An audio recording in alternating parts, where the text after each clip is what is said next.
আমাদের এই মুখ চামড়ার মুখ তো, তাই এমন এমন কিছু কথা অপরজনকে বলে ফেলি যেটা আমরা নিজেরা খুশি হই, কিন্তু অপরজনকে অখুশি করানোর জন্য কিন্তু আমরা সেটা বলে ফেলি।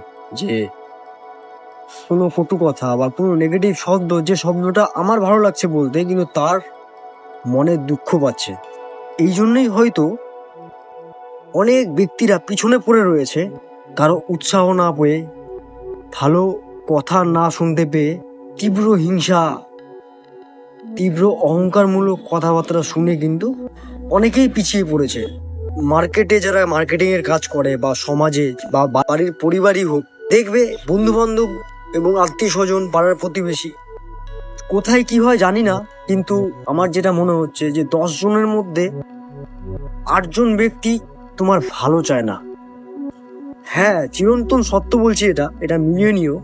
আর 2 জন ব্যক্তি আছে বা 2% লোক আছে যারা তোমার খারাপ চায় না কিন্তু তোমার ভালোটা চায়, বা মুখে অন্তত বলে যে তুমি পারবে, তোমার দ্বারা হবে, আর একটু চেষ্টা করো। এই 2%-এর মধ্যে নিজের রক্তের লোক, বিশেষ করে মা বাবা এবং দাদা ভাই বোন, এরাও পড়ে, কিন্তু বিশেষ করে মা বাবারা সবসময় চায় নিজের সন্তানের ভালো হোক, ভালো কিছু করুক ভবিষ্যতের জন্য, ওদেরকে আশীর্বাদ করি। শুধুমাত্র ওইটুকুনি কথা, পজিটিভ কথা বলে দাও খালি কাউকে যে তুমি পারবে। কারো মনের কথা তোমাকে খুলে বলছে, মানে বুঝে যাও যে সত্যি তার মনের কথা তোমাকে বলছে, কারণ তোমাকে ভালোবাসে। আর সেই ভালোবাসাতে তুমি আঘাত করো না। শোনো, মন দিয়ে শোনো। একটা মানুষ টানা কতক্ষণই বা বলে? 5 মিনিট, আরে 10 মিনিট, 15 মিনিট।